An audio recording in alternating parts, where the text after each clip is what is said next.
Bonjour à tous. Ouais, courage, c'est la dernière de la journée. Je vais vous parler de la Google Search Console et je vais essayer de vous donner quelques petites astuces. Et je vais même essayer de répondre aux détracteurs de la Search Console. Ça, c'est peut-être pas gagné. Je vais me présenter. Donc, je m'appelle Sandrine Bertrand. Ça fait 20 ans que je fais du SEO. Donc, je fais partie des dinosaures du métier. Je suis plutôt calée en audit technique, audit sémantique. Je suis moins calée en netlinking, c'est pas trop mon truc. Je suis aussi prof de référencement depuis 14 ans dans différentes formations. J'ai même d'anciens élèves. Je suis aussi conférencière de temps en temps. Je suis Google Product expert sur la Search Console, d'où le t-shirt. Voilà, je l'ai reçu hier, vous ne pouvez pas y échapper. Je suis certifiée CZO ici, GA, GA4, voilà. Et je suis consultante senior chez SEO Hacker avec Mathieu Gerbrand et Paul Sanchez, entre autres. Alors, la Search Console, on va essayer de voir des choses et surtout pour pas que vous vous fassiez avoir sur des petits détails, et notamment les propriétés, les utilisateurs, pour que ce soit facile aussi à utiliser. Alors, les propriétés. C'est là où ça commence. Quand on s'inscrit, on a deux choix. On peut ou se mettre en domaine ou en préfixe d'URL. Là, ça commence les problèmes. La propriété domaine inclut tout. Le HTTP, le HTTPS, avec ou sans les 3W, tout ce qui va être aussi sous-domaine. Donc, par exemple, quand vous avez un gros site avec des magasins et plein de magasins, ou les magasins qui sont sur un magasin.votredomaine.com, ou des informations sur des produits qui ont été mis en sous-domaine, tout ça, ça va être mélangé. Donc, ça va vous compliquer la lecture, surtout quand, parfois, le sous-domaine est un site à part entière. Donc, du coup, vous vous retrouvez avec deux sites tout mélangés. Donc, vous pouvez faire une propriété domaine pour suivre, en fait, pour avoir un espèce d'état de santé global, pour voir si du jour au lendemain, il n'y a pas un truc qui apparaît, genre un hacker qui serait collé sous un sous-domaine que vous ne suivez pas, que vous ne connaissez pas. Donc, ça peut être pratique pour vous, mais en général, pour la lecture, ce n'est pas dans celle-ci que je vais.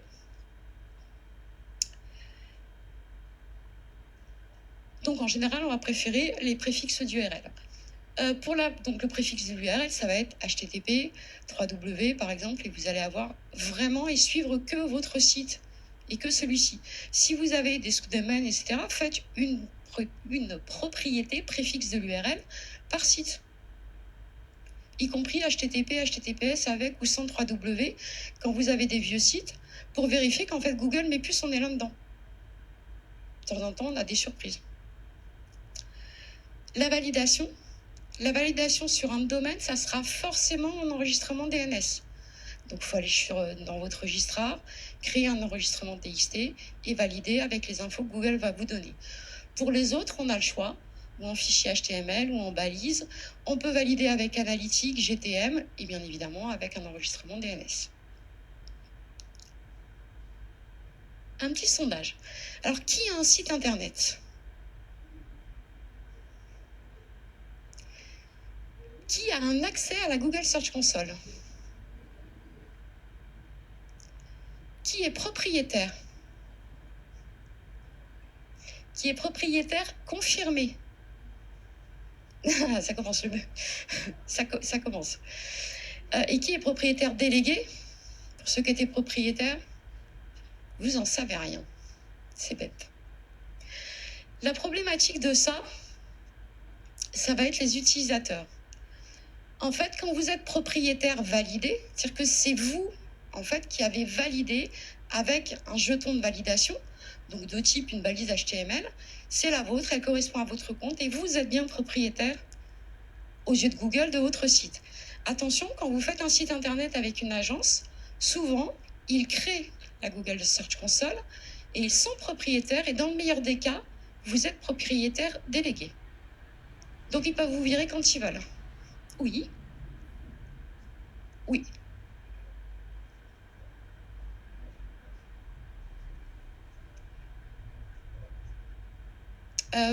Peut-être parce qu'à la refonte, ils ont ou pas remis la balise. Ils ont peut-être pas remis le jeton de validation. Donc, il n'y a peut-être plus la balise ou il n'y a peut-être plus le fichier HTML qui correspond. En fait, il faut refaire la manip. Google va vous dire, voilà, le fichier ou la balise, quelle que soit en fait la façon dont vous voulez valider, et de demander à l'agence de le mettre. Ou de le mettre, vous, en fonction du site.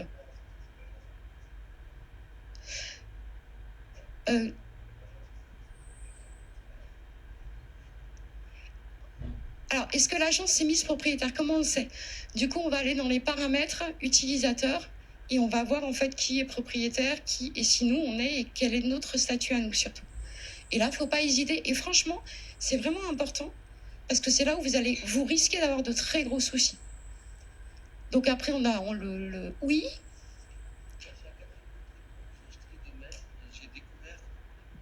J'ai acheté des domaines et j'ai découvert qu'il y avait des propriétaires validés antérieurs et j'arrive pas à les éjecter parce que je sais pas, malgré qu'il n'y a pas d'entrée DNS en TXT, il n'y a pas de fichier HTML et je les vois toujours dans le Search Console comme propriétaires validés, c'est les anciens propriétaires. Comment tu les éjectes?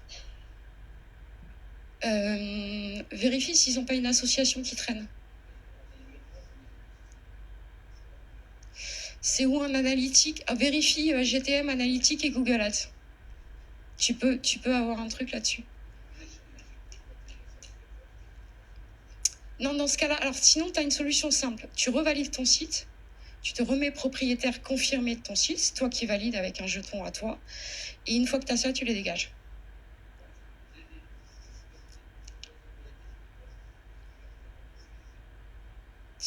Alors, c'est que tu n'es pas confirmé. Mais passe en...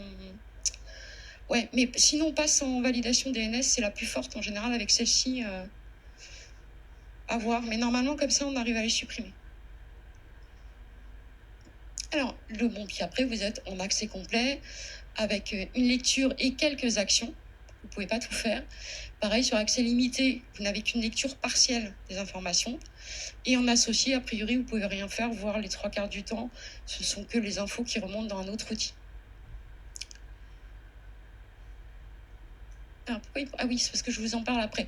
Pour l'anecdote, pourquoi je vous dis ça et pourquoi c'est important? Si vous avez en fait, si je suis propriétaire par exemple du site d'Alan, si demain je décide de le supprimer, donc je demande une suppression dans la Google Search Console, ça sera supprimé. Donc attention, y compris quand vous êtes propriétaire, à ne pas donner des droits à n'importe qui. C'est arrivé à un de nos clients qui nous a appelé un matin en panique en disant « J'ai toute une partie de mon site qui est plus indexée ». En fait, toute la catégorie principale des produits qu'il vendait avait disparu. Donc on s'y est mis à deux, on cherche, on garde le site dans tous les sens, et en mode, là on sèche. D'un seul coup, on percute Google Search Console. On va dans la suppression, et dans les suppressions, il y avait une liste de PDF. Et là, on a commencé à aller dans les pages suivantes, et planqué au milieu des PDF, il y avait le slash, la catégorie qui avait été supprimée. Et ça, c'était typiquement du sabotage. J'ai eu le cas aussi sur le forum d'une dame qui était admin d'un forum, propriétaire, elle s'engueule avec les autres admins, et donc les admins avec qui elle s'engueulait, alors qu'elle était propriétaire à l'initiative du forum, etc., ils ont désindexé le site. Donc attention, en fait, c'est un truc un peu qui paraît anodin, mais qui en fait peut vraiment vous causer des problèmes. Typiquement avec les agences, si demain vous êtes fâché avec eux, quelles que soient les raisons, ça peut mal se passer. Alors les calculs, maintenant quand vous avez validé que vous êtes bien propriétaire et que vous êtes tranquille là-dessus, maintenant la première chose qu'on va voir c'est ça. Ouais, on va voir de quoi. C'est beau, il est pas mal celui-là, 27 millions de clics.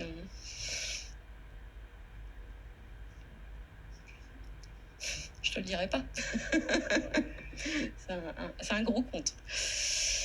Alors, à savoir, quand on arrive ici, là-dedans, on a quelques infos à savoir. Bon, déjà, si vous êtes sur une nouvelle propriété, pendant quelques jours, vous n'aurez pas de données.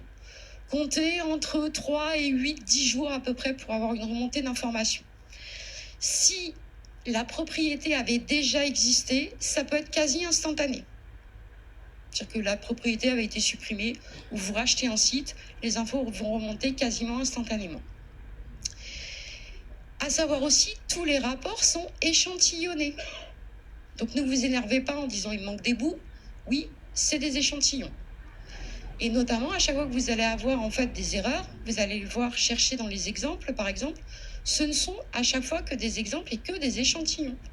Sauf quand vous avez un site de 10 pages, des fois vous arrivez à toutes les avoir. Mais au-delà, à un moment donné, en fait, il va vous montrer que 2-3 pages en exemple de ce qui ne va pas. À savoir également que certaines requêtes, pour des raisons de confidentialité, ne sont pas affichées. Vous aurez le problème dès que si vous êtes un site en nom propre, par exemple. J'ai une copine qui est graphiste à Toulouse, je n'ai aucune requête sur son nom qui apparaît. Parce que systématiquement, il me les vient. Alors que je sais que le gros de son trafic vient de son nom, en fait, de sa notoriété. Pensez aussi que Google va dédoublonner et agréger ou par propriété ou par page. Ça, c'est ce qui explique qu'en fait, on ne comprend rien. À savoir aussi, on a un délai... Alors, on a les infos de la veille. Mais la consolidation, c'est 3 jours. Donc, les infos que vous avez d'hier, bon, a priori, ne sont pas très fiables. À savoir aussi que les rapports de performance sont à l'heure de la Californie. Et pas, contrairement par exemple à Analytics, où vous aurez les heures en fonction de votre compte. Donc souvent, on est sur l'heure de Paris. Et là, comme on a quand même 9 heures de décalage. Donc, par exemple, quand vous êtes sur des sites Discover, avec des choses qui sortent de façon régulière, vous aurez un décalage que vous allez avoir du mal à interpréter, c'est le décalage horaire. Pareil, quand vous avez des sites avec plusieurs langues, ou des clients qui peuvent venir de plusieurs pays, vous étonnez pas qu'il y ait des trucs qui sont un peu compliqués à lire, c'est le décalage horaire qui fait ça.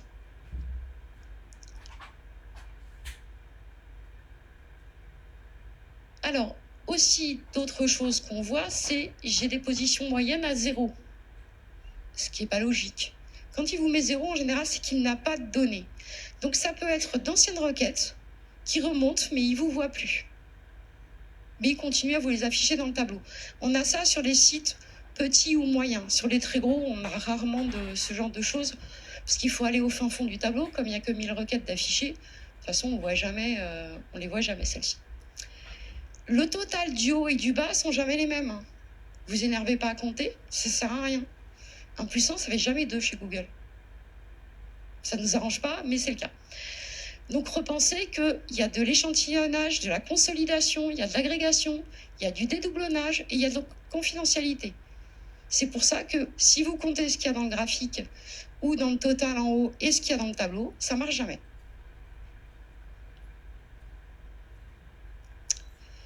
Oui. Pardon. Quand on passe par l'API et qu'on demande un échantillonnage par search volume, un échantillonnage par position, un échantillonnage par ordre alphabétique, est-ce qu'on ne peut pas les rassembler ensemble et avoir à peu près un rapport complet? Bah après, tu travailles avec tes datas et tu les tries. Non, ta data, l'extraction, elle est toujours brute. Ou après, il faut bidouiller sur tes appels BigQuery, machin, et là, après, c'est plus mon job, quoi.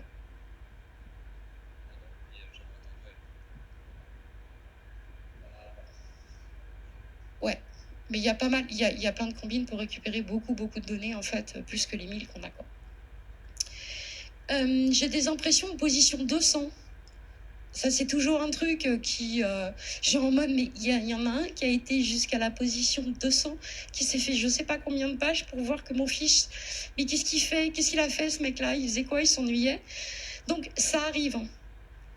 Alors, il y a 2 solutions. Où il y a vraiment un hystérique qui s'est fait toutes les pages. Je sais pas trop pourquoi, mais il se les a toutes faites. Ou souvent, moi, je pense que c'est plutôt de la projection. C'est-à-dire qu'à un moment donné, Google fait des calculs, il y a de l'IA partout maintenant. Je pense qu'à un moment donné, il y a une partie des infos qui nous remontent où ça va être de la projection par rapport aux données qu'il connaît. D'où des données de temps en temps en mode, mais il fume. On le soupçonne de se droguer quand même. Alors, les impressions. Donc dans nos petits tableaux, on va commencer par les impressions. La définition, c'est celle de Google, c'est un internaute qui a vu, potentiellement, ça s'est affiché sur son écran, peut-être lui il ne l'a pas vu, un lien qui va vers votre site. Et il n'a rien fait. Juste votre URL est passée devant ses yeux. Sauf Carousel, People Also Ask et FAQ, où là, en fait, il va falloir qu'il clique, qu'il déplie. Et là, vous aurez l'impression si votre site est dedans. Vous pouvez être dans la FAQ ou dans les People Also Ask, mais si personne ne les déplie, vous n'aurez pas d'impression. À noter également qu'on a toujours nos problèmes d'agrégation, on n'aura qu'une seule impression par page. C'est-à-dire que même si votre site, il le voit 4 fois, ça comptera qu'une seule fois. Les clics. Alors celle-là, c'est le plus facile, c'est quand il clique sur le lien. Celle-là, on est quand même sur le truc le plus simple. À noter que tout ce qui va déclencher dans Google une recherche complémentaire, ça ne compte pas pour un clic. Puisque finalement, on ne sort pas de chez Google. Donc, il ne clique pas pour aller chez vous. Et après, les positions. Alors ça, c'est le truc le plus relou. Les positions, c'est un casse-tête. La doc, elle doit faire 8 pages. Je l'ai faite en français, en anglais, parce que quand je ne comprends pas en français, je vais la lire en anglais, parce que souvent les trades, c'est hasardeux. Et donc, en fait, ce qu'il faut retenir, c'est qu'on compte de haut en bas. Donc, ce machin-là, c'est jamais une position 1. Hein, c'est le zigouigoui, là, si vous êtes là-dedans, quel qu'il soit, vous n'êtes pas en position 1. Vous serez au mieux en position, là, sur l'exemple, on est en position 5.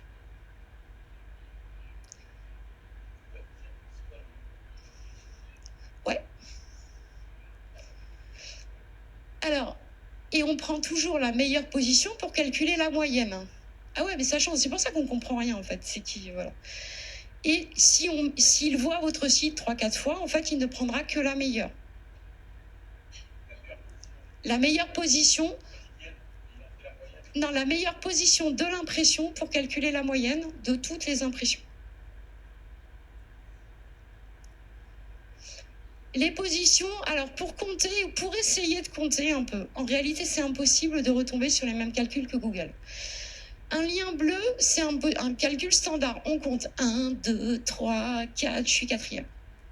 Sur cette requête, quand nous on vérifie, c'est sur cette requête, sur cette page, avec ses paramètres de recherche. Géologue, Safe Church, historique de recherche, etc. Donc, on sait que si moi je cherche quelque chose ici et que quelqu'un cherche la même chose à Paris, potentiellement on n'a déjà pas les mêmes résultats. Pourtant, c'est la même requête et on va compter le même site. Donc déjà, on aura 2 infos différentes. Les carousels, quand on a un carousel et que vous avez par exemple, vous êtes dans le carousel avec une image, ce n'est pas la position de votre image, mais la position du carousel.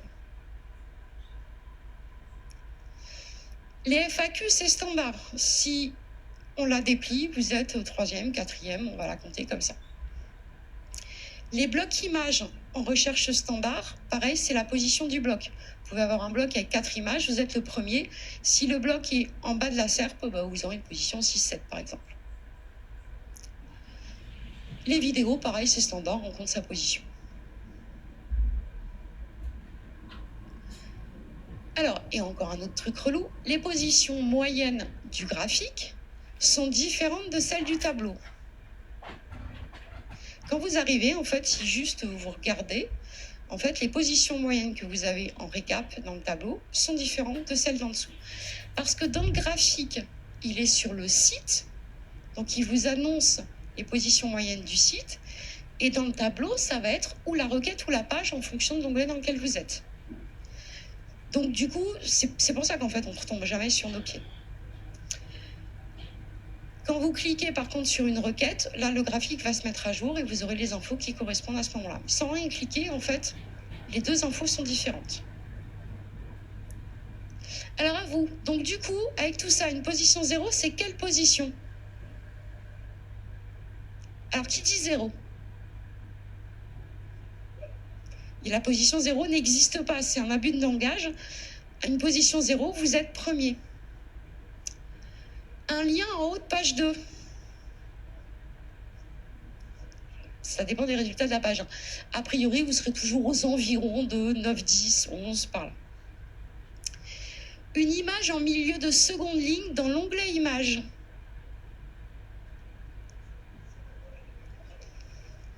Ah, oui, allez, on va dire en général, il y en a 5, 6 par ligne. À peu près, ouais, 8, 9. Parce que là, pareil, on va compter de droite à gauche, comme dans notre sens de lecture classique. Et dans Discover, c'est quoi votre position moyenne? Il n'y en a pas, c'est un piège. La position moyenne n'existe pas dans Discover, il n'y a pas de position dans Discover. Parce que c'est un peu plus clair, les moyennes. Je vous invite à lire la doc, elle est sympa à lire, elle est rigolote. En fait, c'est ça. En fait, ce qu'il faut vous dire, c'est que chaque élément est calculé différemment, avec des règles. Tout est vraiment expliqué dans la doc, mais c'est parfois complexe à comprendre en disant putain, alors attends, là je suis là, donc si je déplie mon lien, il est là, donc du coup je compte ce dessus. Donc en fait, on ne peut pas nous retrouver ce que Google calcule.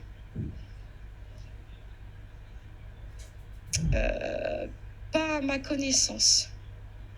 Alors, ou peut-être ton lien, le lien site web, il faudrait que je vérifie, mais je crois pas. Mais oui, s'il y est, il va être en position 10, 11 ans, puisqu'il est sur le côté.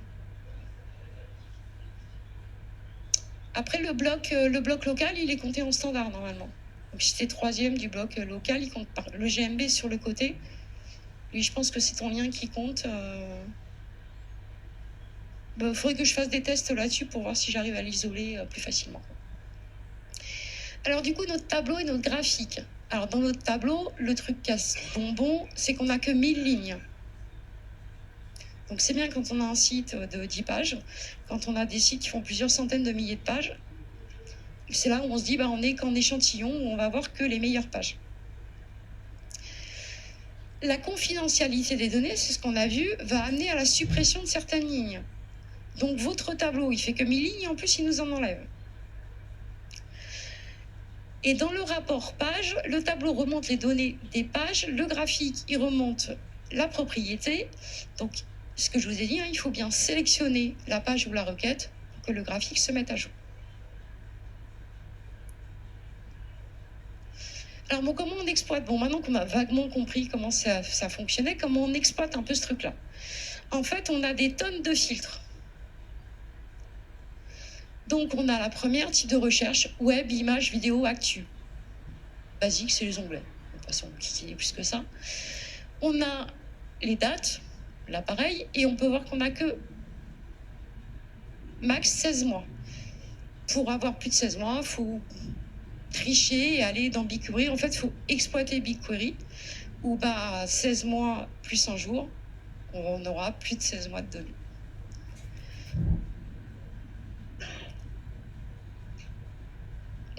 Non, il bloque. Tu peux pas aller au-delà en personnalisé. Ici, là, non, tu n'auras que les 16 derniers mois. Les requêtes. Et là, on a 4 trucs, le même que pour les URL, contenant, ne contenant pas, requête exacte, et des expressions régulières. Cela, on va pouvoir jouer un petit peu et exploiter 2-3 petites choses un peu rigolotes. Les pays qui s'affichent ici, c'est pas la liste de tous les pays du monde, c'est les pays sur lesquels votre site s'est affiché. C'est pré-trié, en fait. L'appareil, ordi, mobile, tablette, et l'apparence dans les pages. Donc, vous pouvez en fait essayer de vérifier ou de regarder quelles sont les pages, par exemple, qui se sont affichées, qui ont déclenché de la vidéo. Un rich snippet vidéo.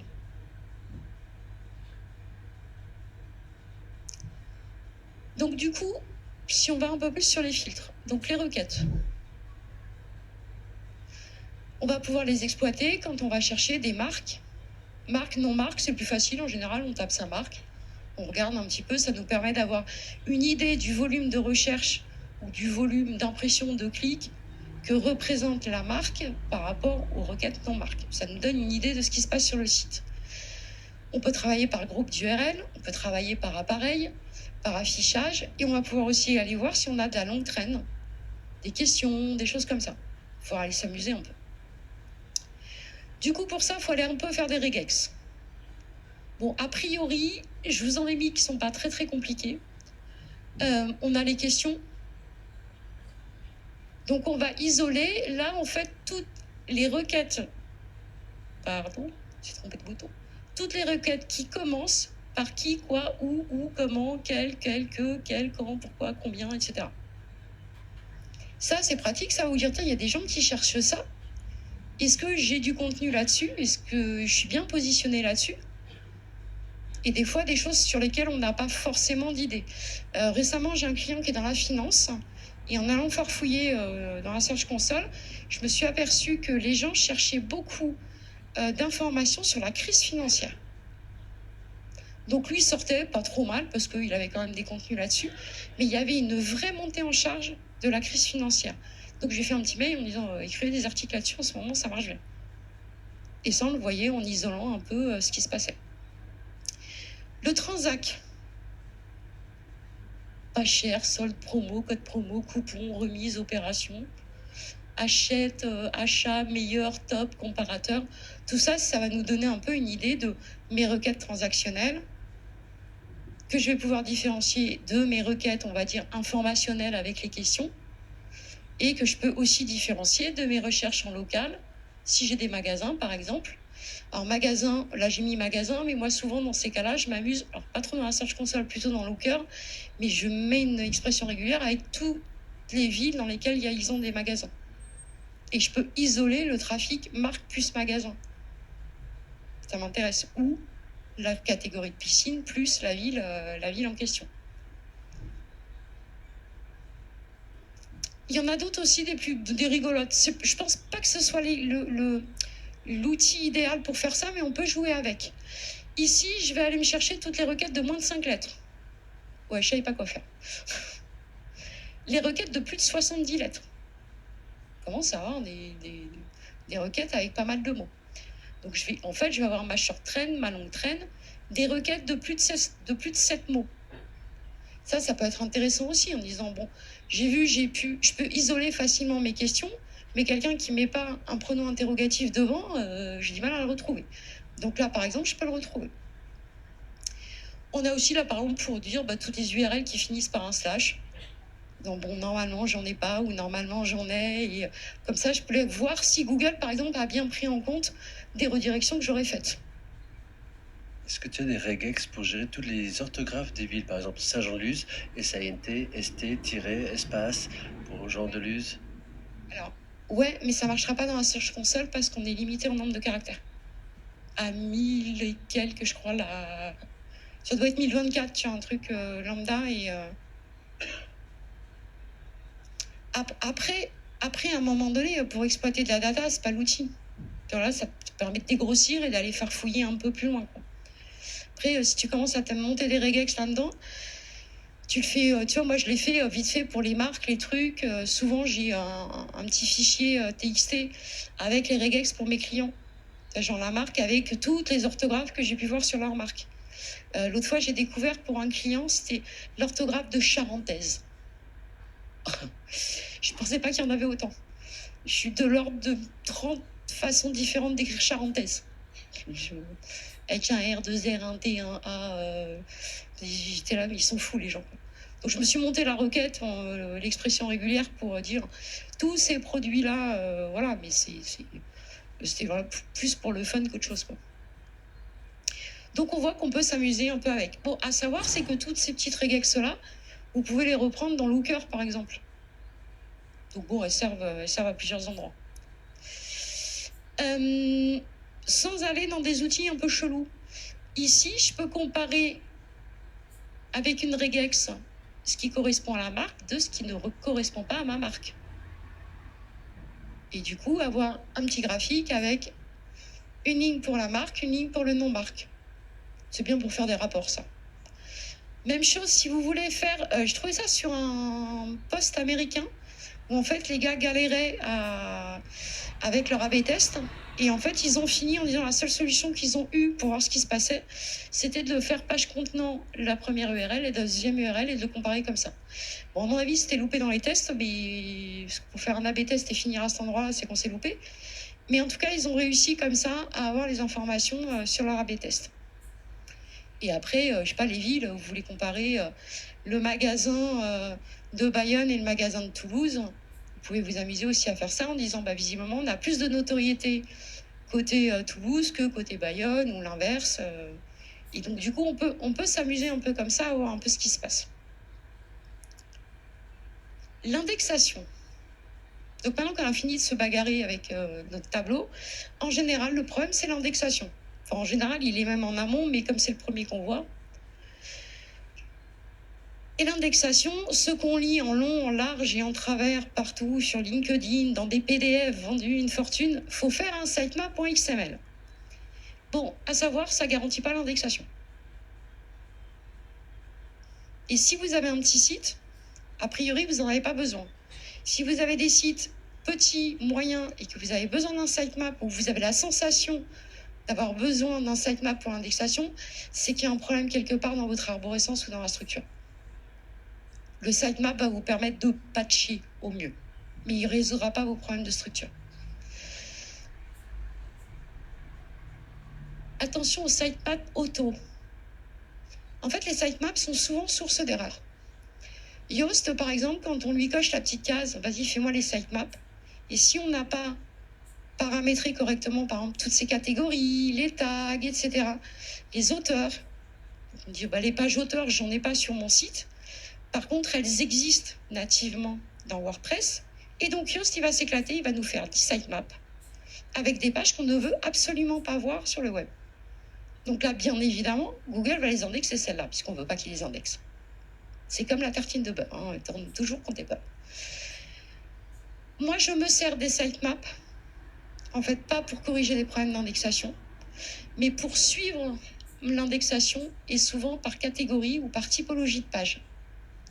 Si j'ai un site de e-commerce avec 5 catégories, je vais demander à ce qu'on fasse 5 sitemaps et 1 par catégorie. Et je vais pouvoir voir en disant, ma catégorie de produits, la première, elle est finalement mieux indexée que la deuxième ou la troisième, et peut-être commencer à me mettre la puce à l'oreille sur des problèmes de structure, sur des problèmes d'arborescence. Ou m'expliquer que ce produit-là, c'est normal, c'est une nouvelle catégorie, et de pouvoir la suivre à part entière comme ça. Même chose pour mettez vos pages produits d'un côté, vos pages catégories de l'autre. Si vous avez des pages magasins, mettez-les dans un coin. Et au moins, comme ça, vous pourrez les suivre une par une. Enfin, catégorie par catégorie. Petite astuce, parce que putain, combien de fois je les cherche, ce truc-là, pour supprimer un sitemap. C'est relou. C'est bien caché. En fait, il faut rentrer dans le sitemap, cliquer sur les 3 petits points, et là, enfin, vous avez l'option supprimer le sitemap. En général, j'ai toujours un client qui me dit « Ouais, je sais, c'est les anciens sitemaps, mais on n'arrive pas à les supprimer. » Parce qu'en fait, l'ergonomie n'était pas au top. Ensuite, on a l'indexation. Donc, du coup, comme on a tous nos sitemaps, en fait, ici, j'ai mes sitemaps, et quand je vais voir, en fait, sur mon indexation, en haut, j'ai un petit menu, et qui me dit « J'ai toutes les pages que je connais de ton site, j'ai toutes les pages que tu m'as envoyées, donc ça, c'est celles qui sont dans le sitemap, toutes les non envoyées, et ensuite, j'ai mon détail par sitemap. » Donc ici, par exemple, on voit qu'il a 1 096 pages connues, qu'il en a indexé que 400 000. Par contre, on voit qu'en fait, c'est que des non envoyés, qu'a priori, sur la partie que moi, je lui envoie, on va dire, pour l'indexation, c'est pas là où j'ai la plus de catastrophes. Donc, c'est où j'ai des problèmes d'URL qui traînent dans tous les coins. Et je vais aller voir. Après, ça peut être des fils, des catégories, mais c'est interdit à l'indexation, donc c'est normal. Mais les crawls, ça va peut-être me donner des indications. Dire peut-être j'ai des choses à faire côté budget de crawl pour essayer de lui libérer un peu son travail et que ce soit plus facile pour lui. Et donc, du coup, en fait, tous ces petits trucs-là, moi, ça me donne des indications. Et là, par exemple, on voit le sitemap vidéo. Elles sont toutes indexées, c'est parfait. Donc, si c'était que des catégories, par exemple, je pourrais voir catégorie par catégorie ce qui se passe dans mon indexation. Donc, ça demande un peu plus de boulot. Je sens la question. Non. Oui. Si.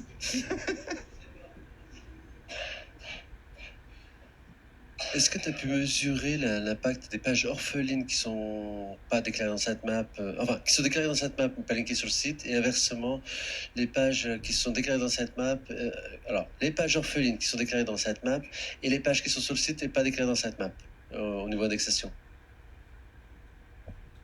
Screaming Frog relié à Search Console. Ouais, oui, souvent, ou ce sont des vieilles pages et en fait, il s'obstine, il les garde parce qu'il les connaît et qu'il a confiance en elles depuis longtemps. C'est des nouvelles pages que tu as perdues dans un coin et ils les indexent pas. Et là, le sitemap est pas suffisant. Si les index, elles se positionnent pas. Page orpheline, ils kiffent pas quand même.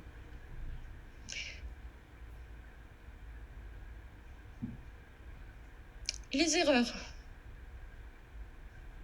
Bon, les classiques. 404. Donc, à noter, il ne fait pas la différence entre une 410 et une 404. A priori, ils ont l'air d'ailleurs de dire qu'ils ne font pas la différence entre les deux, que les deux sont considérés de la même façon. Les derniers tests que j'ai vus passer sur l'analyse de log montrent qu'a priori, il ne fait pas la différence non plus entre les deux. Ouais. Il continue quand même. On n'arrive pas à mettre en exergue le fait qu'une 410, il arrête de la crawler. En fait, ce qui fonctionne, c'est 301. 301, oui, après, il arrête, il oublie l'autre. Les erreurs serveurs. Alors, ça, c'est bien. Alors, en général, on n'en a pas ou une ou deux. C'est pointé un jour, ça a planté. Si d'un seul coup, on voit qu'on a une augmentation, que nous, on n'a peut-être pas diagnostiqué côté site, parce que je suis pas mal de clients, donc je ne vais pas faire un F5 tous les matins sur tout leur site. Mais ça peut nous donner une indication comme ça. Bon, bloqué, machin, bon, tout ça, en fait, on va vérifier sur le site, si c'est OK, passe à autre chose. Au mieux, on va peut-être vérifier si j'ai pas des liens externes qui me génèrent de la 404, souvent. Des vieux liens, des vieilles campagnes de netlinking qui arrivent sur des pages qui n'existent plus. Ça vaut peut-être le coup où je fais une redirection de ma page 404 vers la page de catégorie correspondante, ou je recontacte le site en disant « S'il te plaît, tu peux me faire un bon lien ?» quoi. Ça marche bien et c'est super efficace en plus. Et les soft 404, pour ceux qui ne connaissent pas, c'est des pages erreurs où il n'y a pas de contenu, où il y a carrément un message 404, mais qui retourne un code 200. On en a de temps en temps qui traînent. Les erreurs liées à des... Ah, ici, j'ai oublié de vous dire un petit truc. Hop, ce zigouigoui là. Dans notre tableau, on a un truc d'où vient l'information. On en a deux sortes, site web ou système Google. Site web, a priori, c'est Google, il arrive, il se casse les dents sur un truc. Système, c'est lui tout seul qui fait sa sauce. Donc, a priori, quand on a une erreur système Google, bon, il va falloir qu'on essaye d'influencer l'algorithme comme on peut, mais on n'a pas la main sur le site, il ne se passe rien sur le site. Erreurs liées à des redirections ou pages avec des redirections. Les erreurs, en général, c'est des boucles de redirection ou des enchaînements de redirection. Dans la doc, j'ai vérifié, ils disent qu'ils en suivent max 10. Au bout de 10, ils s'arrêtent. En général, au bout de 4-5, déjà, ils s'est barré. C'est bon, ils ne savent pas ce qu'ils font. Et les boucles de redirection, c'est immédiat. Les boucles, c'est vous renvoyez... La page A fait une redirection vers la page B, qui elle-même fait une redirection vers la page A. Là, il s'en va immédiatement. Et il désindexe sa page. J'ai testé pour vous récemment une boucle de redirection 302 sur non-acceptation de cookies. Ouais, il fallait l'inventer, celle-là. Donc là, on m'a sauté.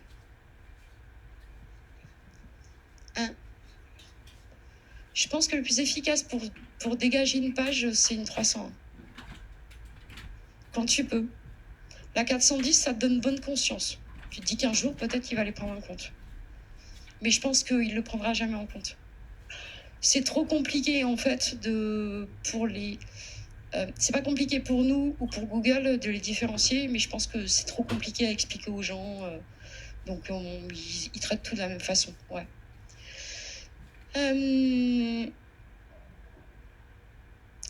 Bloqué par le fichier robot.txt, exclu par la balise non-index, juste on vérifie si c'est cohérent. Si nos pages elles sont bloquées dans robot.txt, c'est volontaire, on l'a fait, Google il nous file, c'est juste une information. Et ça, sur le forum Google, c'est un truc, ça stresse vachement les gens. Il me dit qu'il veut pas, j'ai des pages en no-index, il veut pas les indexer. La réponse est dans la question. Mais on en a beaucoup en fait. En fait, la Search Console est très anxiogène pour les gens qui ne connaissent pas. Ce que je me rends compte en fait sur le forum. Les canoniques. Autre page avec une balise canonical correcte. Bon, Si vous avez mis une page et que vous avez fait une canonical, il la prend en compte, il ne l'indexe pas, puisque vous lui dites ne l'indexe pas, va voir la canonique. Page en double sans URL canonique sélectionnée par l'utilisateur. Alors ça, c'est que vous vous êtes merdé quelque part et que vous avez deux pages qui sont ou similaires ou tellement similaires que Google les considère comme en double. Le plus classique, vous avez une page avec 5 produits, vous n'avez pas géré correctement vos filtres, donc trié par prix croissant, prix décroissant. Vous avez toujours les 5 mêmes produits et vous n'avez pas fait de canonique. Donc Google a 2 pages, 2 URL, mais qui ont le même contenu, juste agencé différemment. Donc là, il dit, là, il y en a une que je n'ai pas indexée parce que j'ai diagnostiqué qu'elle était en double, mais toi, tu ne m'as pas aidé là-dessus pour me dire ce que je devais faire. Et là, pareil, dans la majorité des cas, c'est juste de l'information. L'indexation. Alors, c'est vraiment les erreurs d'indexation. Et ce qu'il faut comprendre, finalement, c'est que le message, ils sont finalement assez clairs. Étape 1, il détecte l'URL. Comment? Peu importe. Sitemap, un autre site, où lui avait mis une inspection, machin, peu importe. Il l'a détecté.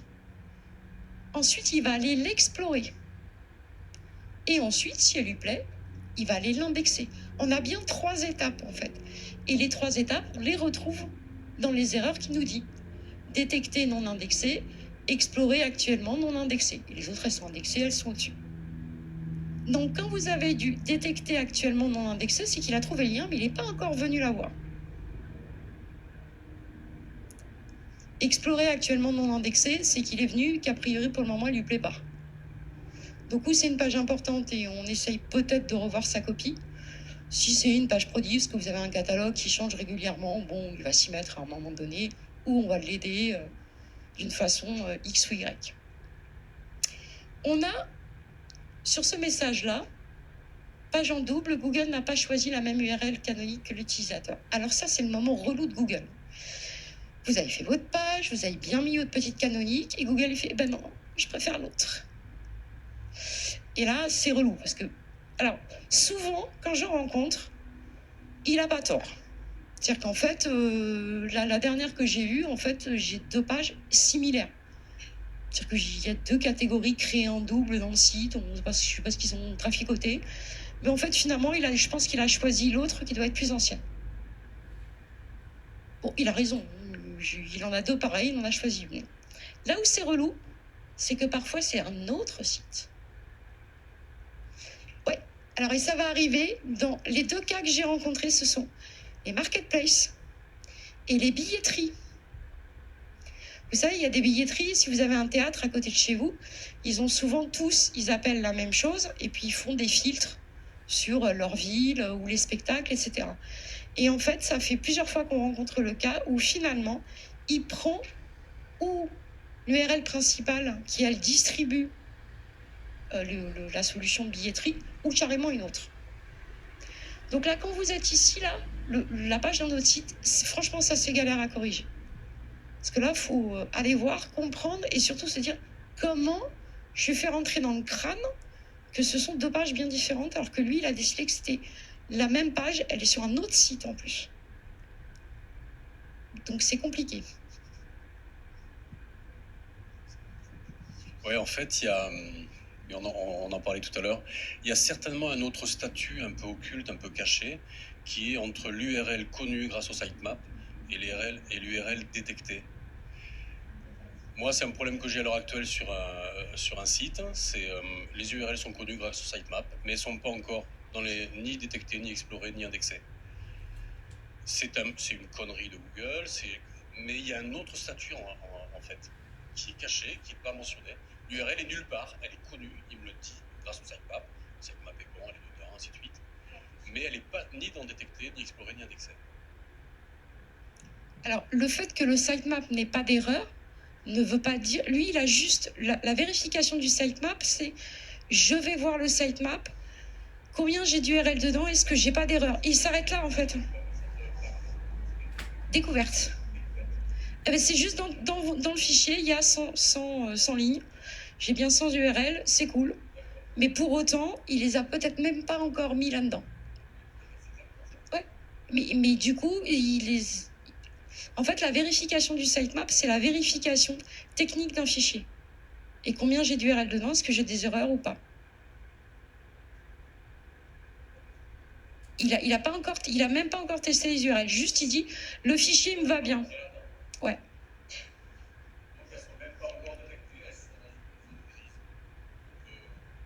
Elles sont dans leur petit sitemap. Pour l'instant, elles sont au chaud, elles attendent.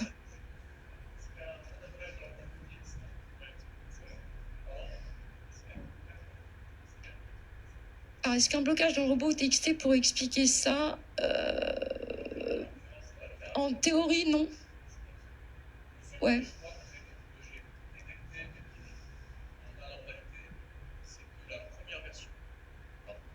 Le seul truc que j'ai détecté sur ce cas, c'est que la première version du sitemap était foireuse. Le code était foireux, on va dire à peu près la moitié du sitemap. Le code était foireux, donc Google s'était arrêté là. C'est le seul truc un peu bizarre que j'ai détecté sur ce dossier. Il est récent, ça fait 4 mois qu'il est en ligne. Et ça fait 4 mois que ça rame. Mais l'indexation de chaque URL à la main fonctionne. C'est en fait qu'il traîne. On est dans le bac à sable et il rechigne à nous aller plus loin, quoi. Après, on a quitté l'âge d'or de je colle un truc en ligne, c'est indexé dans l'heure. Ça, c'est fini. Ça, c'est mort. Après, à un moment donné, la solution, ça va être de forcer l'indexation par des services externes.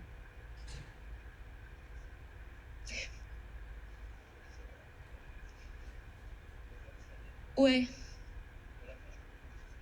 D'accord. Il y a aussi un autre truc aussi, je pense, c'est que Google a un chouïa rancunier. C'est-à-dire que pendant des années, s'il s'est coltiné une erreur, il va mettre très longtemps à revenir et à dire ouais, ok, c'est bon, voilà.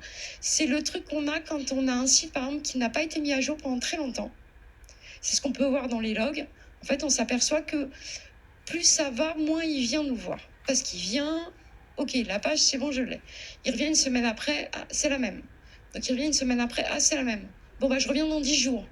Et au bout d'un moment, sur les vieux sites, enfin, sur les sites qui n'ont pas été mis à jour depuis longtemps, lui redemander de revenir voir la page et tout, c'est vachement plus long.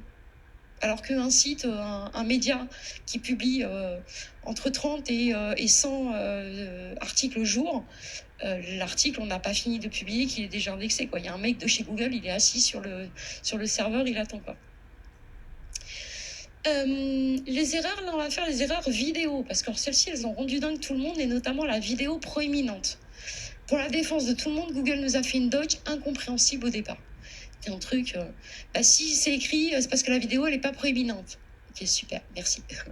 Avec ça, j'en fais quoi? Et on n'avait pas d'infos sur ce qu'ils définissaient comme une vidéo proéminente. Depuis, ils ont mis leur doc à jour, ça va un peu mieux. Donc, en fait, la vidéo proéminente, c'est la vidéo quand c'est le contenu principal de la page. Si c'est pas le contenu principal de la page, c'est une vidéo complémentaire. C'est du contenu complémentaire. Donc, il voit bien qu'il y a une vidéo, mais ça ne sera pas la vidéo proéminente. Et quand il vous dit qu'il n'a pas pu l'identifier, en fait, c'est qu'il voit une vidéo, mais a priori, il ne sait pas trop quoi en faire, en fait. Vidéo introuvable sur le service hôte. Alors ça, c'est simple, c'est les 404. Alors ça, c'est cool pour repérer sur un site. Et là, j'ai eu le cas sur un site avec beaucoup de produits, avec beaucoup de vidéos de démonstration des produits, dont une bonne partie était plantée. Sauf que la page, elle répond bien, tout va bien. Sauf que c'est un élément dans la page qui ne répond pas. Et là, en fait, du coup, on avait la liste des vidéos qui ne fonctionnaient pas. Ça nous a permis d'aller les corriger, de remettre à jour toutes ces petites pages-là.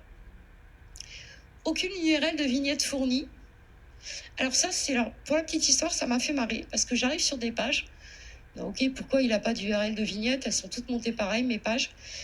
Et en fait, ce qui m'a fait beaucoup marrer, c'est que ce qui a déclenché cette erreur-là, c'était pas qu'il y ait une vidéo dans la page, mais il y avait une vidéo dans l'URL. L'URL s'appelait le produit, c'était un produit en lien avec la vidéo. Le mot vidéo dans l'URL déclenchait, je pense, la recherche d'une vidéo, et il la trouvait pas. Parce qu'en fait, j'avais une série d'erreurs comme ça, et j'avais exactement le même comportement partout.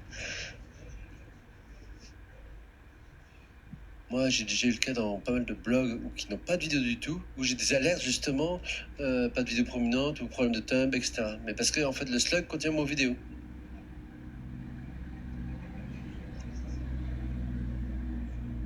Ouais, sur un slug, un truc, voilà. Et donc, en fait, ça m'induit en erreur. Bon, ça m'a fait marrer comme erreur, ça. Vidéo non traitée, bah, il n'est pas venu la traiter. Et vidéo où c'est qu'il ne peut pas la traiter, il n'est pas encore traité, il n'est pas venu la voir. À ne pas confondre avec les améliorations vidéo. C'est autre chose. Ça se ressemble, mais ce n'est pas tout à fait les mêmes. Ici, on a une page, il a une vidéo dans la page, il essaie de traiter la vidéo. Les améliorations vidéo, c'est j'ai une vidéo dans la page et je vais lui expliquer des choses via les données structurées. La suppression. Parce qu'on est dans l'indexation, on peut supprimer des trucs. Donc c'est ce que je vous disais, hein, vraiment attention au sabotage ici. Donc on revient à est-ce que vous êtes bien propriétaire, etc. Ici, vous pouvez supprimer une page, supprimer toutes les URL. Quand vous rencontrez un problème juridique, alors à savoir que c'est plutôt très efficace. C'est-à-dire qu'en général, en quelques heures, la page disparaît. J'ai eu le cas pour un client, ils ont sorti une marque, ils avaient inventé un truc, mais personne n'avait vérifié à l'INPI. Et en fait, la page s'est indexée et la marque qui avait, elle, déposé à l'INPI leur est tombée dessus à bras raccourcis en moins de 2 jours, avec des courriers d'avocats en disant « Ah les gars, vous avez inventé une marque, mais on était déjà là ». En plus, c'était le même produit, donc là, c'était pas possible. Donc les avocats nous ont demandé de supprimer immédiatement la page. Page qui est indexée, on est un peu en stress, parce que bien évidemment, quand on veut lui faire supprimer un truc, c'est toujours là où c'est le merdier. Donc ici, ça, à savoir, c'est qu'on la supprime pour 6 mois. Mais pour 6 mois, ça vous laisse le temps de ranger votre chambre, en fait. Dans ces cas-là, n'oubliez pas d'effacer la cache en même temps. Parce que là, les avocats, ils kiffent. Donc pensez à bien supprimer les deux, surtout en cas de problème juridique. Le contenu obsolète. Alors, en fait, ici, on est en mode, je dirais ça, c'est plutôt pour traiter de l'urgence. Il faut supprimer une page en catastrophe. On a raconté une grosse bêtise, on est en train de se faire engueuler. Donc, on est en mode cata, vite, vire-moi ça. Ensuite, on a le contenu... pardon. Le contenu obsolète. Ici, en fait, le contenu obsolète, ce sont des pages, mais qui ont déjà été modifiées, mais qui sont encore dans les résultats de Google et sur un site dont vous n'êtes pas propriétaire. Donc, en fait, depuis n'importe quel Google Search Console, vous pouvez demander une suppression d'un contenu obsolète. Parfois, alors j'ai eu, pareil sur le forum, j'ai vu le cas d'un gars où il y avait une image d'un diplôme, d'un faux diplôme plutôt insultant. Le site avait fait son job, il avait supprimé la page renvoyait une 404, il n'y avait pas de souci. Sauf que Google avait conservé l'image, lui en mémoire. Et en fait, pour les faire supprimer, c'est par là qu'il faut passer. Et là, on va faire une demande, et elle est en cours de traitement. Voilà. C'est moyen efficace, mais on arrive à les faire supprimer par là. Donc, si vous avez un client avec un problème, par exemple, de contenu insultant, des problèmes d'avis, quelqu'un qui aurait monté une page, vous avez réglé le problème avec lui, il a supprimé la page, mais il reste des documents qui traînent et qui sont encore indexés, vous pouvez demander une suppression par là. C'est une suppression avant les suppressions juridiques où là, il va falloir envoyer des papiers à Google pour dire, bon là, on est passé au tribunal, ils n'ont pas le droit d'utiliser mon nom, ma marque, je sais pas quoi. Voilà. Mais entre les deux, voilà, il y a ce petit truc-là. Et le Safe Church, pourtant j'ai fouillé sur pas mal de sites, non des sites qui auraient pu avoir ce genre de truc. En fait, il faut qu'un internaute signale. Il va signaler en fait un résultat en disant qu'il n'est pas bon, que c'est du contenu adulte souvent. Et dans ce cas-là, si c'est votre site, en fait, vous aurez ici vous aurez la liste des URL qui ont été supprimées sur demande d'un internaute. Et vous pouvez demander à, disant je suis pas d'accord avec ce truc-là, c'est pas du contenu. On peut demander à avoir quelqu'un qui passe sur le site et qui vérifie. C'est long, ça c'est le genre de truc, c'est galère, c'est super long. Voilà. Ouais, contre entre 1 et 6 mois, je pense. En insistant lourdement, tu vois. Pardon, si je fais dans le sens inverse. C'est pas moi. Mais oui, a priori, ouais, si t'as envie, je pense qu'il y a des moyens. C'est tordu, et là, pour le coup, ça, c'est pas légal. Mais il y a moyen de, je pense, voilà. Je pense qu'il y a moyen de foutre le bordel. Quand on fait une inspection, donc à un moment donné, on a des erreurs, on prend notre URL, on la met en inspection. Il y a un premier message de Google. Celui-ci là, récupération des données à partir de l'index Google. Donc là, Google, il va dans ses petites tablettes à lui, il cherche, ok, cette page-là, tiens, je te donne une information. Ce n'est pas du temps réel. Donc ne râlez pas en mode, je fais des modifs, je les vois pas. C'est normal, il vous donne celle de la page d'avant. Si vous voulez avoir la page là où elle est en ligne en ce moment, il faut lui demander de tester l'URL active. Sinon, il vous remonte ses vieilles données. Parce que ça, souvent, c'est ah oui, mais j'ai fait des modifs, il ne les voit pas. En fait, il faut lui demander d'aller la voir en vrai. Ça marche bien pour l'aider à indexer ça en général. Quand on a une page, ça marche. Quand on a 500, non, c'est relou. Donc, dans l'inspection, il va vous donner tous les éléments sur votre page. Ici, ce qu'on peut voir, ce qui va nous intéresser, c'est la page d'origine. Ce qu'il a trouvé par le sitemap, par le site, par un autre site externe. Ça peut nous donner des infos. Plus les sites sont vieux, plus les informations, c'est n'importe quoi. Mais bon, des fois, on trouve des trucs, c'est rigolo. C'est aussi là qu'on va voir, en fait, sur les canoniques, la nôtre, celle qu'il a sélectionnée. C'est ici, en fait, qu'on verra si, par exemple, il a sélectionné un autre site. Ce qu'on a vu, il prend une autre canonique, mais c'est là qu'on verra quel est le site en question qu'il a retenu. Ici, là, on est pareil, voilà, avec là, la page, elle n'est pas indexée parce qu'elle est exclue par la balise non index. Donc, dans ces cas-là, il dit non, j'ai rien, je ne suis pas indexé. Donc, il nous donne d'autres informations, pareil. Dans l'inspection, sur le côté, vous avez un petit machin, la page testée. Et dans ce cas-là, vous aurez l'HTML, la capture d'écran et plus d'infos. L'HTML, c'est le code source que Google a vu. Ce qui est intéressant quand vous faites Mumuse, par exemple, avec des offuscations, si vous voulez être sûr que Google ne voit pas les liens que vous ne voulez pas lui montrer, vérifiez là-dedans s'il ne les a pas. Parce que souvent, on met un beau JavaScript, on est content, ça marche, et on oublie de bloquer le répertoire JavaScript dans lequel on a planqué notre script d'offuscation. C'est un grand classique, en fait. Donc ça va vous permettre de vérifier s'il voit ou s'il ne voit pas les liens que vous avez mis, pas mis, ou est-ce qu'il voit bien tout le contenu. Parfois, on a un module, un truc qui se déclenche sur un JavaScript, un clic, on n'est pas trop sûr de ce qui se passe. Allez vérifier là-dedans s'il voit le contenu ou pas, quoi. Au moins, on est sûr. Parce que tant que la page n'est pas indexée, par exemple, on ne peut pas dire j'irai voir dans la cache. Tant qu'elle n'est pas indexée, j'en sais rien. Donc au moins là-dedans, j'ai quelques infos. On a la capture d'écran. Bon, là, je n'ai pas plus d'infos dessus. Ça nous permet de voir la version mobile. Ça peut nous permettre de voir un truc qui cafouille. Mais je trouve ça moins sexy. Moi, ce qui va m'intéresser ici, c'est la partie plus d'infos. Et c'est un peu ici, là-dedans, ce qu'il voit. Et notamment le code que là, on voyait la page, le type de contenu, et ce qu'il n'a pas pu charger.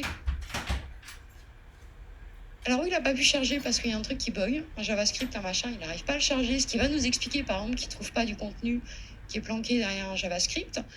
Ou on va aller voir là sur le site sur lequel je m'étais amusée, j'avais que des trucs normaux, des trucs bloqués par le robot TXT, j'avais du Google Ads, j'avais de l'ESOIC, j'avais plein de trucs, c'était bloqué de l'autre côté.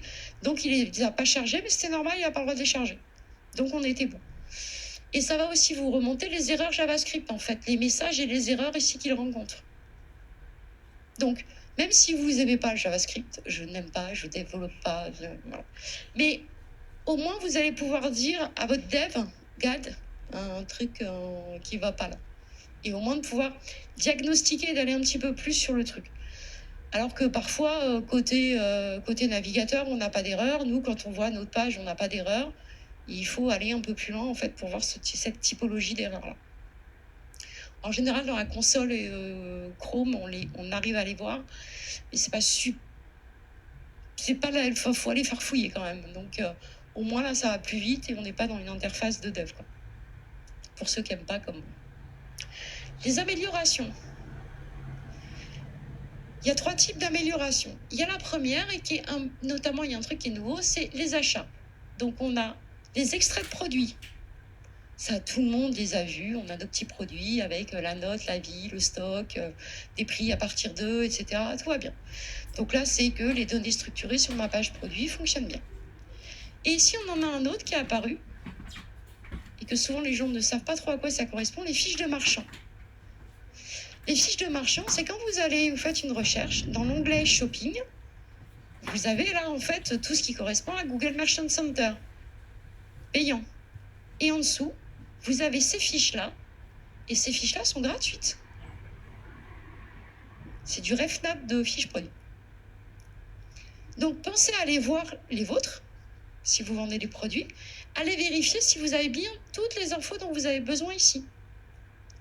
Et vous allez voir que si par exemple vous vendez des produits et que vous êtes juste un revendeur, vous êtes plusieurs, en plus vous allez voir que grâce aux données structurées, aux ID produits, les EAN, les SKU, etc., il arrive en plus maintenant à comparer. Donc rapidement, vous pouvez peut-être vous dire, ah ben en fait j'ai mon concurrent, parce que là vous aurez les autres, là j'en ai pris un exprès, il n'y en avait qu'un, mais là vous aurez les autres marchands et leur prix. Vous dites, si vous êtes 2 fois plus cher qu'eux, c'est bon d'aller voir ce qui se passe. C'est vraiment super intéressant et en fait, je pense que les gens vont de plus en plus facilement dans cet onglet-là. Donc, n'hésitez pas à aller regarder vos fiches et n'hésitez pas à les améliorer. Et tout ça, c'est les données structurées qu'on va mettre dans notre site.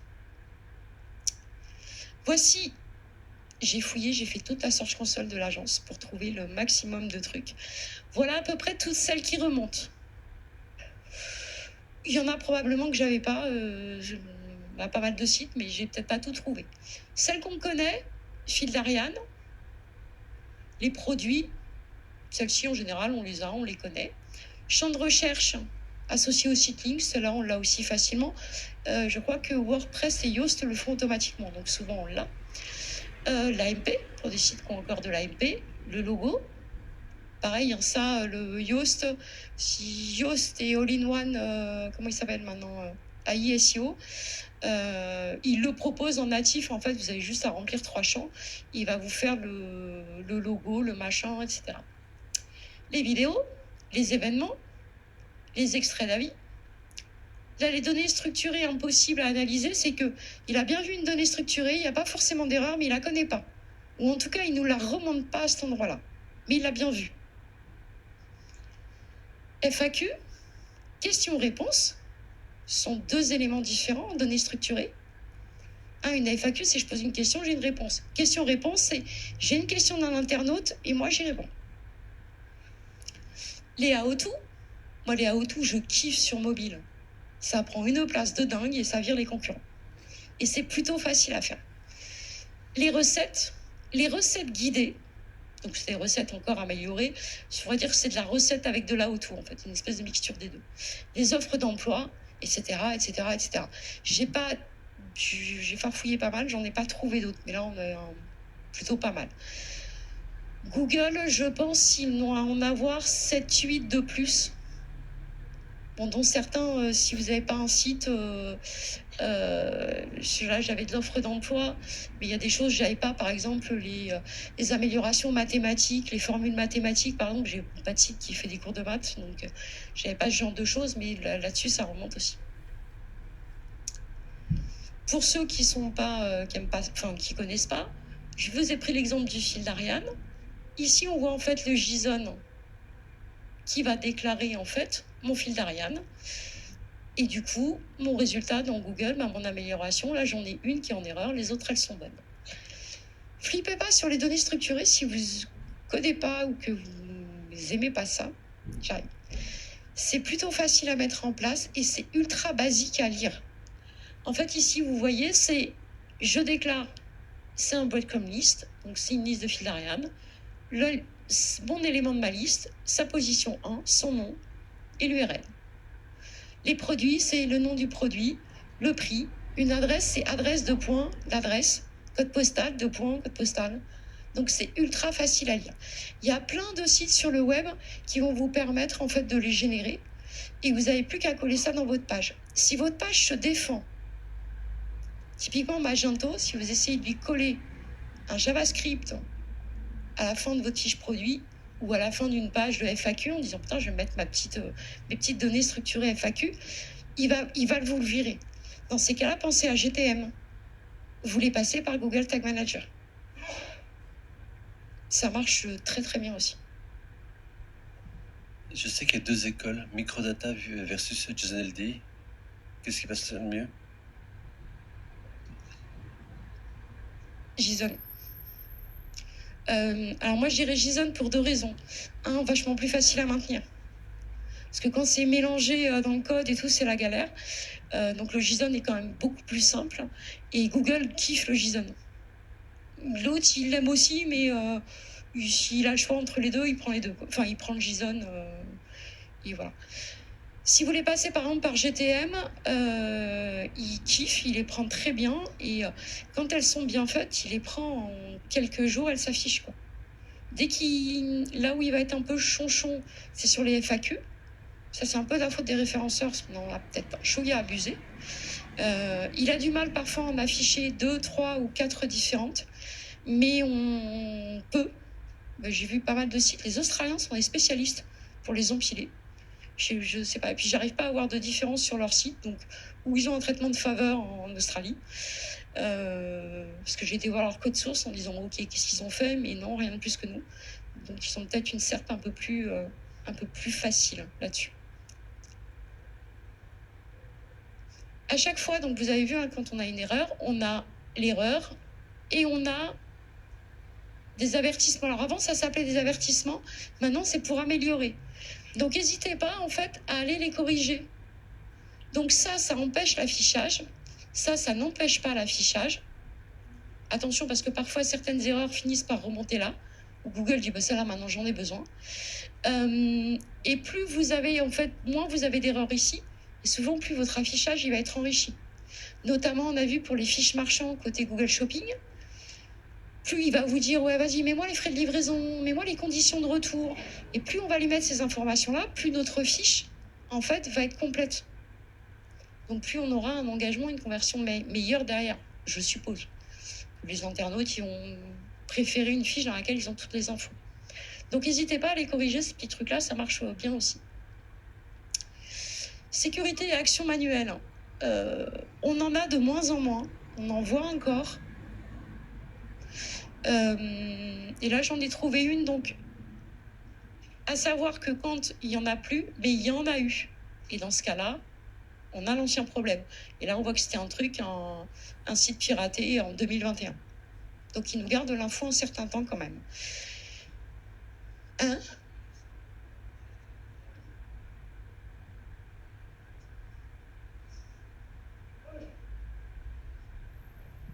Comme je suis amené à acheter pas mal de domaines, des fois je peux acheter 700 à 1000 dans la semaine, je tombe des fois malheureusement sur des domaines qui sont blacklistés. Et quand je les passe, j'ai beau faire la demande, même pour des actions qui datent de 2018-19, je n'arrive pas à les retirer. Hein. Sur du hacking et des spams, au cloaking, c'est mort. Ils les retirent pas. Hein. Alors, tous ces trucs-là, ça va être la galère. En ce moment, si vous voulez, pour info, Google Chrome, en fait, dans le moteur Gink, donc celui qui gère Chrome et d'autres navigateurs, il est ultra sensible. Et on a de plus en plus de problèmes de sites qui sont considérés comme phishing, alors que ça n'en est pas. Donc il est de plus en plus sensible. Et sur la sécurité des internautes, il devient casse-bonbon. Mettez-vous dans un coin de la tête que Let's Encrypt, le certificat gratuit, il suffit plus. Voilà. Va falloir passer. Celui-ci, et à chaque fois qu'on a des problèmes, on a des certificats gratuits aussi. Sur le forum, j'entends. Chaque fois que je vois le certificat, c'est un certificat gratuit, donc un certificat de sécurité, et ça passe de moins en moins. Les paramètres. Donc les paramètres, tout en bas du menu, un truc un peu planqué. Donc là, on va retrouver en fait toutes nos petites infos. La validation de la propriété, et ça va nous dire est-ce qu'on est propriétaire confirmé. Les autres utilisateurs, les associations, on va retrouver pas mal d'infos. Ici, vous avez le changement d'adresse. L'exportation de données, ça, je vais vous le montrer. Ça, je pense que ça n'a que quelques jours. Sauf erreur de ma part, on a fait le tour et a priori, personne ne l'avait vu celle-là encore. Les stats sur l'exploration. Le robot d'indexation, donc, en fait, est-ce que vous êtes en Google Ball mobile ?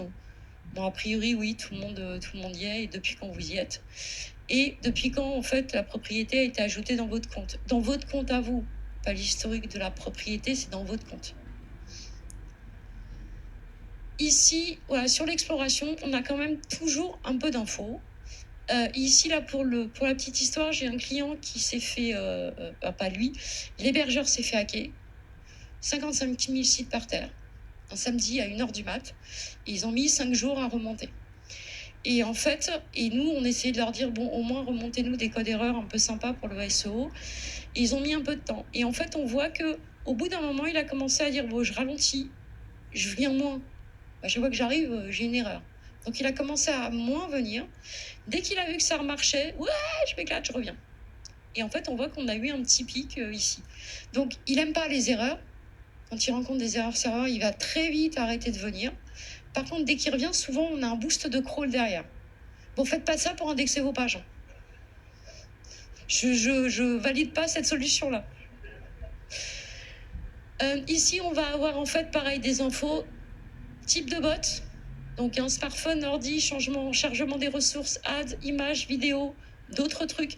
Ici, dans l'autre truc, on a le petit nouveau, par exemple, le favicon. Lui, c'est pareil. Hein. Il est relou, il est ultra sensible. Si votre favicon n'est pas bien écrit comme il a envie et qu'a priori, s'il est sur un CDN, notamment les sites Wix, les favicons sautent. On a le problème sur le forum français, mais on a le problème qui remonte sur le forum anglais, américain, etc. Donc là, on sent qu'il y a un truc qui est un peu plus touchy. Il est un peu plus tatillon qu'avant. Les codes réponses qu'il a rencontrés, voilà, a priori, on est bon. Bon, de temps en temps, il se casse les dents, mais bon, rien d'exceptionnel. Ça, c'est pareil, c'est pas un truc à aller voir tous les matins. Vous allez voir en disant, ouais, pourquoi il se passe des trucs là ou de temps en temps, quand vous vous ennuyez en prenant le café, vous allez regarder si tout se passe bien. Et c'est pas le meilleur endroit pour monitorer votre serveur quand même. Il y a des choses vachement mieux quand même. On va voir aussi les choses qui m'intéressent ici, c'est les types de fichiers qu'il vient voir. Bon, là on voit qu'il bouge beaucoup JavaScript, de l'HTML, des images, etc. Et ce qui m'intéresse ici, là, c'est qu'il vient avec 91% d'actualisation et 9% de découverte. Donc si ça correspond à mon site, ça va.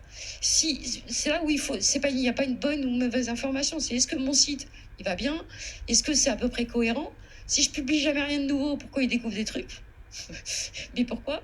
Et si il découvre rien, en fait, alors que j'arrête pas d'y mettre des nouveaux contenus, c'est que j'ai un problème quelque part. Ça me donne juste un truc, genre un truc bizarre, et qui va me permettre d'aller creuser. Et un peu comme dans tous les tableaux, hein, ici, il me donne des URL. Ce ne sont que des exemples. Donc il en met 2, 3, 10, mais vous n'aurez jamais la totalité des erreurs ou des URL sur lesquelles il y a des erreurs. Et j'ai presque fini. Le type changement d'adresse, quand pour une raison X ou Y, vous devez changer de site, et souvent c'est lors des fusions, des acquisitions, pensez à la faire par là. Donc les deux sites dans la même propriété, et vous les déclarez, les 301 bien corrects. Et ce truc-là, en général, ça lui permet quand même de comprendre mieux. J'arrive.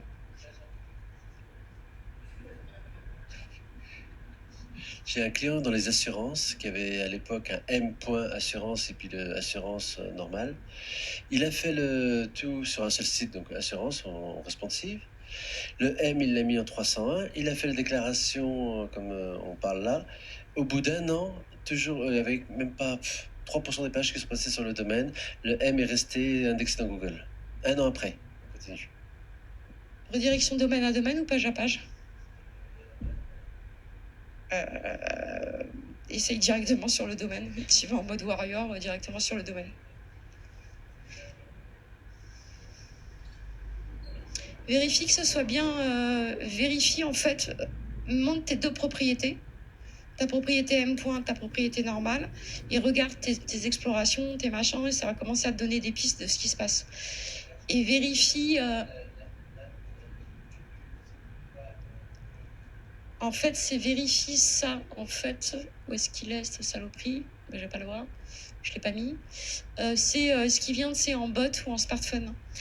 Dans la partie exploration, en fait, on a un truc qui nous dit, c'est ce qui vient là-dedans. Ici, dans tes stats, il va te dire avec quel bot il vient.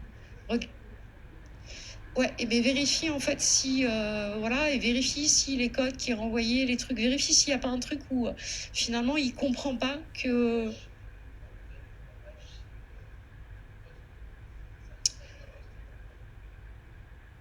Je sais pas, il faudrait que je regarde en détail, ouais. Ou après c'est Google, il est relou des fois juste, hein, des fois il comprend rien. Hop, pardon, c'est dans l'autre sens. Allez, j'ai presque fini. Donc ça. Bon, quand vous en avez marre d'avoir que 1000 lignes exportées dans Looker, Looker Studio, vous emmenez vos propriétés dedans. Et là, par exemple, c'est un petit truc où je m'amuse à faire un récap par thématique. J'ai un site, en fait, et je fais par catégorie. On a ce qui s'est passé sur la catégorie. Et là, en fait, dedans, dans mes petits tableaux, en fait, quand je vais exporter, en fait, là, j'ai un peu plus de 1000 lignes, puisque là, j'en ai 103 000, par exemple. Et là, j'ai toutes mes données, ou presque toutes mes données. Et autre truc qui était, je pense, la nouveauté, on a vu dans les paramètres, il y a un truc sur l'exportation que j'avais jamais vu. Donc, si c'est... je pense que ça a moins de 2-3 mois, c'est vraiment max. Je l'ai vraiment jamais eu, comme je mets quand même souvent mon nez là-dedans. En fait, maintenant, on a une exportation facilitée vers BigQuery. C'est consulter les instructions, vous cliquez, vous suivez les étapes. Franchement, vous prenez pas la tête. Vous faites exactement ce qu'il vous dit. À savoir que dans BigQuery, si vous faites pas n'importe quoi, ça ne doit pas vous coûter trop cher et on a $300 d'offert. Donc au moins, ça peut vous permettre de tester, de récupérer la donnée.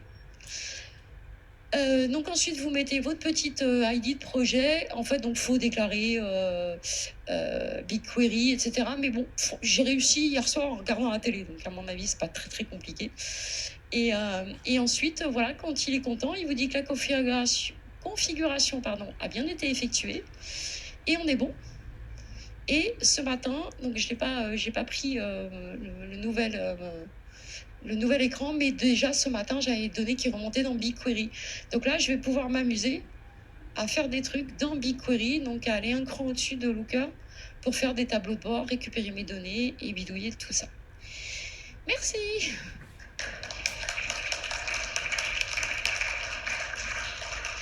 Est-ce que vous avez encore des questions? Alan, une question?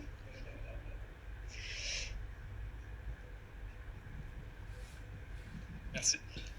Tu avais parlé sur les requêtes confidentielles, typiquement des noms. Quand elles sont filtrées, est-ce que les clics associés à ces requêtes-là dans le tableau général en haut sont filtrés également ou... De ce que dit la doc, parce que là c'est impossible à vérifier parce qu'on n'a pas la ligne, mais a priori il dit je te donne pas l'info mais je la compte. C'est ce qui est expliqué dans la doc. Et ben bonne soirée.